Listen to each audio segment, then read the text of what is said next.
선 블랙리스트 1심에서 집행유예로 나왔었는데요. 2심 징역 2년 180일 만에 법정 구속됐습니다. 기존에 한 6개월쯤 살았으므로 앞으로 한 1년 6개월 정도 남았는데요. 두 번째 징역은 지옥문을 들어가는 것보다 고통스럽다. 네. 세 번째서부터 이제 인이박이 갖고 설설 들어가는데요. 그리고 겨울 추워요. 제가 듣기로는 또 이 조현순 전 장관이 감옥 생활에 적응을 못한 걸로. 적응 못하죠. 유명하죠. 그래갖고 잠 못 자고 새벽에 잠 못 자면서 계속 10분 단위 5분 단위로 시간을 물어봤다라고 하는 기사까지 나왔잖아요. 안타깝네요. 이건 이제 뭐 죄는 밉지만 또 사람 생각하고 그러게 되면 원래는 그런 짓을 안 했어야 되죠. 서울구치소로 갈 가능성이 높죠. 서울구치소 소장님 조윤선 전 장관 같은 경우는요. 혼것방에 놓주세요. 독방 못 삽니다. 이런 사람들은. 그렇지. 예. 그럴 수 있을 것 혼것방에 같아요. 놓주면 좀 살아요. 네. 혼것방 중에서도 이제 그 이른바 범털들이 들어온 경제방에 놓으면은 살 수 네. 있어요.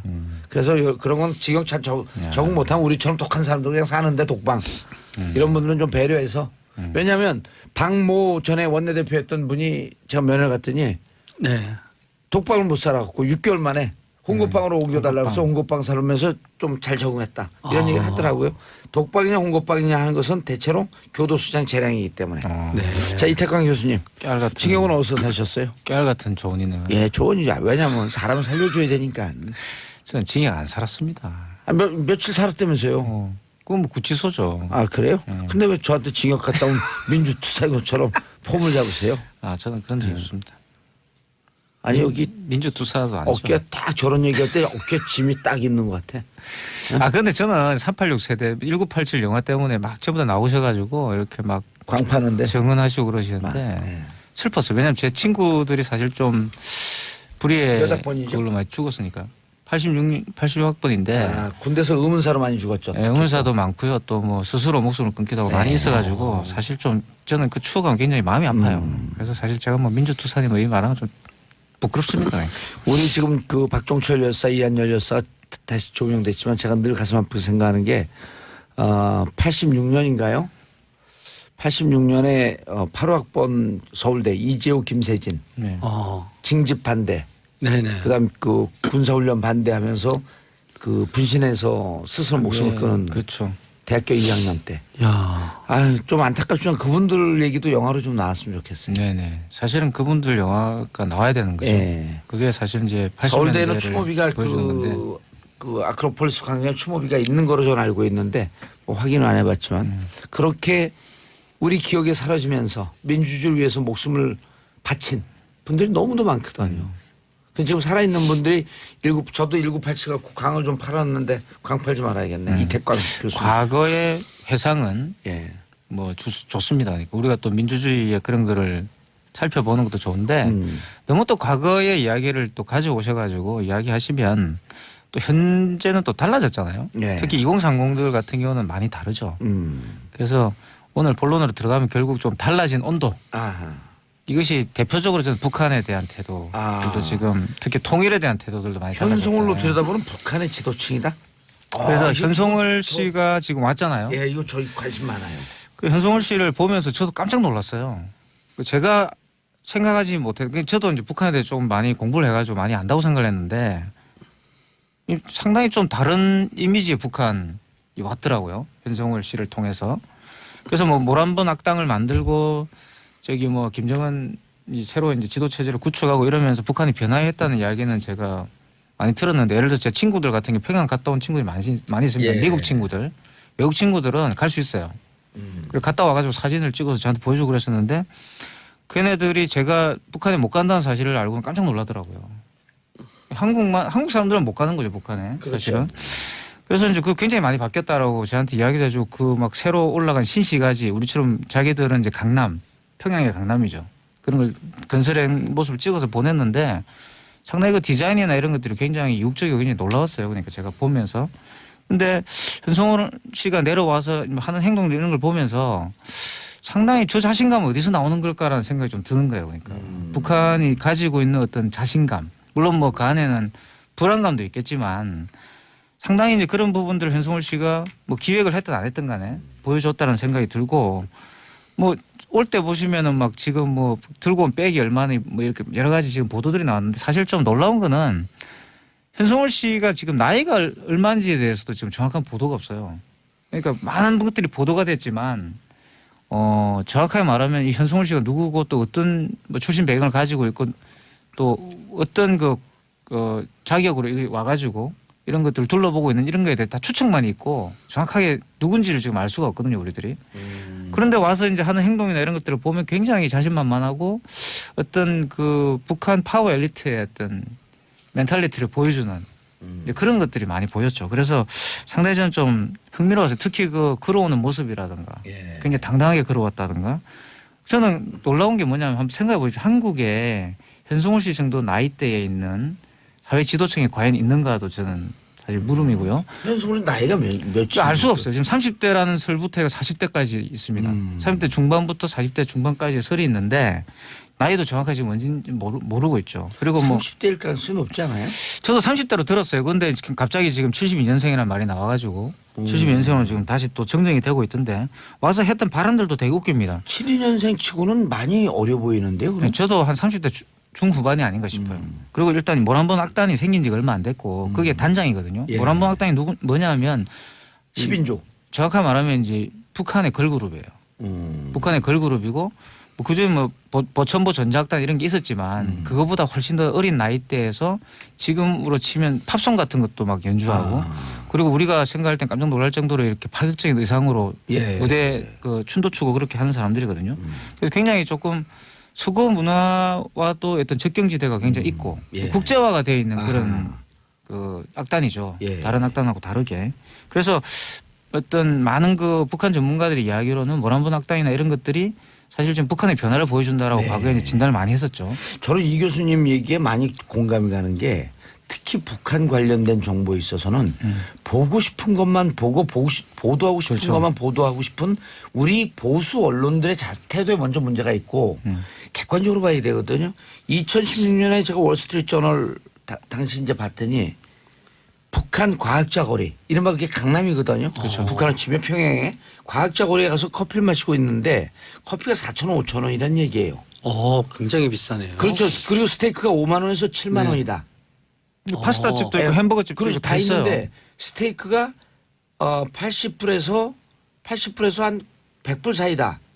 80불에서 한 90불, 60불에서 80불 사이다. 죄송합니다. 정정합니다. 60불에서 80불쯤 되는데 여기가 북한이라고 하는 얘기를 하지 않으면 강남의 한 지역에 와 있는 것 같은 착각을 느낄 정도로 네. 급격하게 변하고 있다. 그럼 우리가 이런 걸 봐주면 종북이라 그래요.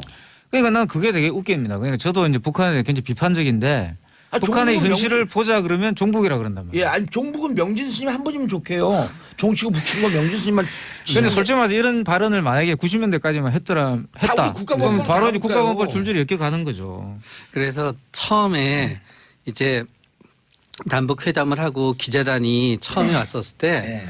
그 초등학교 선생님들이 80년대에 굉장히 당황했었던 적이 있었어요. 북한 사람들은 전부 다 어떤 마치 방공 포스터에 악마처럼 묘사를 했었는데 얼굴 피부가 빨갛고 뿔이 나 있고. 네. 그런데 막상 우리 기자단이 가서 찍으니까 그냥 사람들인 거예요. 거기에 대해서 초등학교 선생님들이 다르게 얘기해 줘야 돼서 곤란을 겪은 게 있고 두 번째는 북한에는 빌딩이라든가 그런 게 하나도 없다고 70년대 내내 가르쳤었는데 80년대에 이제 남북이 기자단이 왔다 그렇죠. 갔다 하면서 나온 걸 보니까 굉장히 높은 빌딩이 있는 거예요. 그렇기 때문에 북한이 독재 체제인 건 맞고 그러면 전체를 놓고 보면은 뒤떨어진 부분도 맞지만 어떤 의미에서 또 지나치게 현실과 다르게 방송에 나간다든가 인용이 된다든가 하는 점은 또 북한에 대해서 올바로 판단할 기회를 갖다 놓치는 부분도 있는 거예요.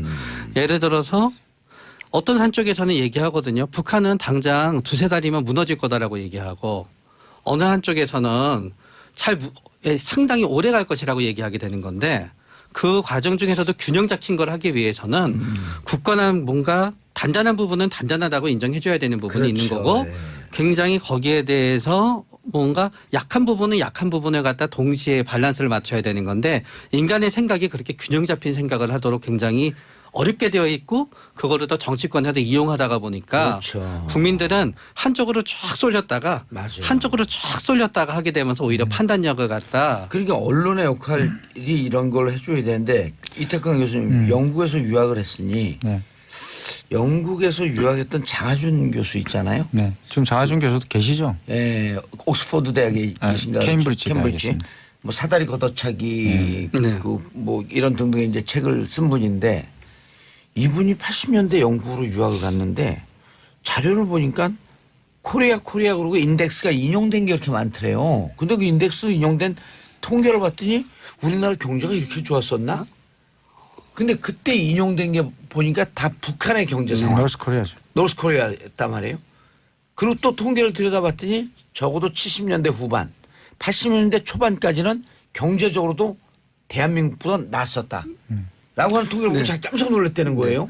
그래서 보통 방금 얘기하신 1980년을 갖다 어떤 경제가 다시 비약하게 경제의 차이가 나게 되는 분기점으로 보게 돼요. 아, 남북이? 네, 사실은 북한과도 그렇지만 우리는 옛날에 체코나 폴란드나 아니면 헝가리가 우리보다 못 사는 나라인 줄 알면서 살았었어요. 70년대 내내. 70년대는 좋았죠. 60년대까지. 그러니까 그 나라가 잘 살았는데 네. 우리가 학교에서 배울 때는 헝가리나 체코가 우리보다 못 산다고 생각하면서 배웠었어요. 오히려. 왜냐하면 소련이나 동구권 국가가 우리보다 못 살아야지 이게 논리가 형성이 되는 거잖아요. 그런데 나중에 개방이 되고 알고 나니까 그 나라가 그 시절까지는 우리나라보다 굉장히 체코 같은 경우에는 굉장히 잘 살던 나라였지요. 헝가리도 굉장히 잘 사는 나라였고 비슷하게 북한도 1970년대 중반까지는 훨씬 비교했을 때 개발이 잘된 부분, 계획적 개발이 잘된 부분이 많았었고 그렇기 때문에 또 많은 조총련들이 그런 부분을 믿고 또 가서 또 슬픈 운명을 맞이하게 되기도 하고 그런 거였지요. 그 당시까지. 그러니까 이제 편견을 걷어내고 보시면 우리에게 알려져 있는 사실만 가지고도 다시 한번 생각을 해볼 필요가 있습니다. 북한에 대해서. 한번 보십시오. 일단 지금 김정은 나이가 지금 30대잖아요. 그리고 리설주 자기 부인 나이가 29, 20대예요. 그리고 여동생 김여정이 지금 31 그러니까 30대죠. 그리고 누나이자 또 이 김정일의 맏딸인 김설송이 있는데 40대 초반이에요. 그리고 지금 현송월도 지금 30대에서 40대 정도 보고 있지 않습니까? 이 사람들이 지금 북한 권력의 핵심부예요. 이미 세대 전 세계적으로 파워 엘리트층이 가장 젊어요. 예. 국가를 이끌고 있는 그 정치인 중에서 우리나라에 지금 30대 정치인이 누가 있습니까? 한번 보십시오. 남한이 북한보다 훨씬 잘 산다고 그러는데 우리 정치나 이런 건 아직까지 세대 교체가 안 됐거든요. 저 30대. 정신은 30대. 근데 여하튼 뭐 저는 뭐 이렇게 30대만 있어야 나머지 다 없애야 한다 이런 뜻이 아니라 그런 것들을 봤을 때 가장 지금 지도층이 젊은 나라 중에 하나가 된다는 거. 아이러니하게도 북한은. 예. 근데 저런 나라가 어떻게 그러면 이제 그러면 지도층이 젊어진 나라라는 뜻은 무엇을 의미할까? 뭐 이런 것들 고민해 봐야 된다는 거죠. 뭐 그게 잘 됐다 못 됐다 이런 걸 떠나가지고. 근데 이제 그런 내용들이 언론에서 다뤄지지 않는다는 거예요. 그러니까. 아, 이번에 패션도 아주 인상적이었어요. 모피를 입고 왔는데.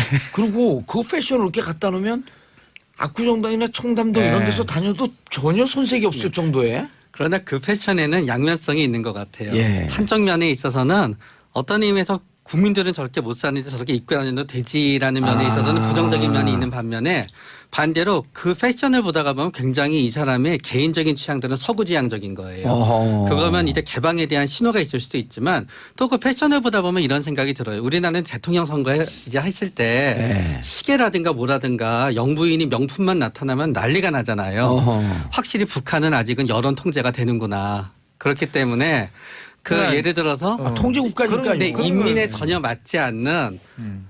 그런 옷을 갖다 하더라도 아니 근데 어떤 데서 그거는 인민들이 한국도 신경도 쓰지 마찬가지예요. 않고 네. 통제도 가능한 어. 부분이 있구나. 그래서 이 패션도 확실히 긍정적인 면과 부정적인 면을 동시에 갖고 있는 것 북한 같아요. 실정은 좀 다 보여주고. 예를 아니 근데 들어 우리도 마찬가지예요. 그러니까 북한 특권층을 네. 보수들이 막 이렇게 비난을 하시잖아요. 그런데 한국은 안 그렇나요? 한국은 제가 뭐 강남 가보면은 예. 뭐 감히 꿈꿀 수 없는 그러니까 너무 천연기차잖아. 그렇죠. 솔직히 말해서. 그럼 우리나라는 그런 특권층이 없나? 있잖아요, 우리도. 아, 예를 들어서 우리 언론에서 최 원장님 언론에서 북한에서 온 그 세터민들 이주민 그 대한민국으로 온 이 세터민들이 경우에 따라서 이런 얘기를 해요. 야, 이거 잘 사는 나라인 줄 알고 왔더니 그렇죠. 잘 사는 사람들은 소수고 못 사는 사람들은 너무 못 살고 양극화가 너무 심한 사회에서 북한보다 살기 힘들다. 이런 얘기를 하는 사람들이 있거든요. 진짜 만나면 이런 거 보도하면 종북이죠. 큰일 나는 줄 알아. 왜냐면 이런 거 객관적으로 보도하면 왜 안 되죠? 이제 사터민은 진짜 되게 마음이 아픈 게 그럼 어렵게 살잖아요. 다들 내려와서. 네. 사터민 분들은 이제 북한에서 오신 분들이란 걸 더해서 이민자의 서러움이 있어요. 이민자의. 그런데 우리가 예를 들어서 미국에 우리 한국 사람이 이민을 가서 우리 이민 1세대가 이렇게 힘들고 저렇게 힘들고에 대한 내용에 대해서는 굉장히 우리가 동정심을 가지는데 사터민들이 이민자로 와서 우리나라에서 적응하기 힘든 부분에 대해서는 의외로 동정심이 별로 없어요. 왜냐하면은 이거는 이민이 아닌 같은 민족의 국가니까 여기 옴으로 인해서 이사 온 건데 그냥. 이사 온 거고 무조건 어떤 이념을 버리고 이쪽에 적응하기 위한 마음을 가져야만 되는 거지 적응이 어려움을 호소하는 순간 그게 불평불만으로 하면서 그러려고 하면은 왜 내려왔지라는 부당한 비난을 그분들이 받게 되는 게 있어요. 이태강 교수님 질문 네. 있어요. 네. 북한의 노동신문 보면 조악하게 그지 없잖아요. 그렇죠. 그걸 지금 우리 여기서 이미 체제 경쟁에서 우리가 완전히 이겼다고 나는 평가하고 있는데. 우리는 이제 민주주의라는 것을 가지고 있죠. 예. 그러니까 거기서 북한에서 도저히 넘을 수 없는 체제적으로 이미 결판이 났는데 그렇죠. 다만 거기서 이제 핵무기 이런 것 때문에 아주 골치 아프게 군사적으로 그런 그 비대칭 전력을 갖고 있다라고 하는 차이 말고는 우리나라 사람들 5천만 국민들에게 이제 북에서 가서 살래 남에서 살래 그러면 다 남에서 산다는 거 아니에요. 네. 심지어는 고종간첩들도 임무가 끝난 다음에 북으로 가라면 안 가고 도망간다는 거 아니에요. 그렇죠. 심지어는. 그런데 노동신문을 우리가 여기서 보면 안 되나요? 저는 노동신문을 떠나가지고 그냥 조선중앙통신을 네. 채널 하나 만들어서 계속 중앙통- 보여주면 그게 바로 저는 북한에 대한 실상을 알 수 있는 좋은 기회라고 봅니다. 우리의 자신감의 아무도 동의하지 표현 아니에요? 않을 거예요. 아무도 동의하지 않을 거예요. 조선중앙통신을 보면 북한이 저런 나라면 가서 살고 싶지 않다는 생각이 들겠죠. 그걸 왜 우리가 보면 안 되죠? 근데 왜 오픈 그러니까 안 그게 하죠? 참 이상한 겁니다. 이상하네, 제가 항상 진짜. 주장하는 게 그냥 채널 하나 해가지고 계속 그걸 보여주라는 거예요. 세계 채널이 다 있는데 우리나라에 네. 전 세계 채널이. 근데 이제 오픈 못하는 거의 첫 번째는 오픈함으로써 그게 국내에서 정치적인 문제가 되다가 보니까 만약에 어느 정권이든지 특히 진보 정권에서는 그거를 오픈한다는 게 상당한 부담으로 다가오는 거예요. 그게 하나의 상징으로 다가서게 되는 그렇지. 거니까. 그런 다음에 또 그거를 오픈한다는 거는 결국 그 안에 있는 내용에 대해서 전혀 우리 정권이라든가 통일부가 동조하지 않음에도 불구하고 오픈했다는 것 자체를 그 내용에 동조하는 거로 받아들여질 수 있기 때문에 어려운 거예요. 알겠습니다. 한송이님, 저 국민학교 때, 국민학교 때 보니까 연식이 이미 이제 40 중후반 넘어갔죠. 초등학교라고 그러지 않은 거 봤더니. 저 국민학교 때 북한 어린애들 타가서에서 집단 육아하는 비정한 정치 체제라고 배웠습니다. 그런데 우리가 지금 돌도 안 된 애들 어린이집에 보내고 있잖아요. 한송이님이 이름도 그렇고 약간 종북 같기도 한데. 자, 어제 한 보수단체에서는 현성원이 서울로 오자마자 인공기로 불태웠는데 이런 현상 어떻게 봐야 돼요? 저는 참 이게 이제 보수가 정말 과거 체제에 대한 향수를 가지고 네. 있는 거 아닌가 생각. 저는 제 같았으면 차라리 거기서 반모피 시위를 했을 것 같아요. 진짜 보수단체 예. 머리가 좀 돌아갔으면 오. 모피코 들고 왔잖아요. 그렇죠. 그러면 지금 동물보호단체에서 동물보호단체처럼 나오셔가지고 이제 이 다 벗고 다 이렇게 벗고 모피 나체로 반모피 시위를 했으면은 동물을 살려주자. 훨씬 더 이러면서. 많이 이제 주의를 끌지 않았을까. 거기서 뭐 인공기를 태우고 이러고 있으니까 이거는 뭐 야, 황당무계한 좋은 거죠. 생각이 있어요. 그 보수단체에 이태강 교수가 참여하는 거야. 그러니까 보수가 되는 거야 그냥. 저는 보수하고 생리가 안 맞습니다. 보수할 그래요? 게 없어요. 보수할 게. 전 보수주의자인데 여기서 얘기하는 보수는 BOSS 보스주의자. 저는 그래 지킬 게 별로 용꼬리 없어가지고. 오던 뱀대가리가 좋다. 가진 게 없어요. 저는. 좋은 자세예요. 최민기 원장님 우리 제도 정신병원에 가야 되는데 상담을 좀 받아야 되겠는데 아닙니다.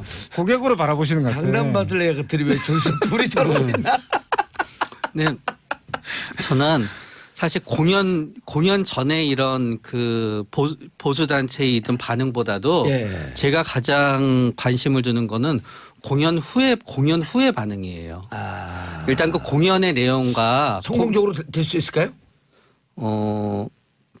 그게 참 어떻게 될지 알 수 없는 것 같아요. 아니 근데 예를 들어서 공연 내용 중에 사전 검열 하자 그러면 싫어할 건데 거기서 그 북한 체제 우수성이나 뭐 이런 걸 얘기를 할 거예요. 제가 보기에는. 근데 김일성, 김정은, 그 김정일 장군님, 위원장님의 위대한 뭐 이렇게 얘기하면 어떻게 대응을 해야 되나?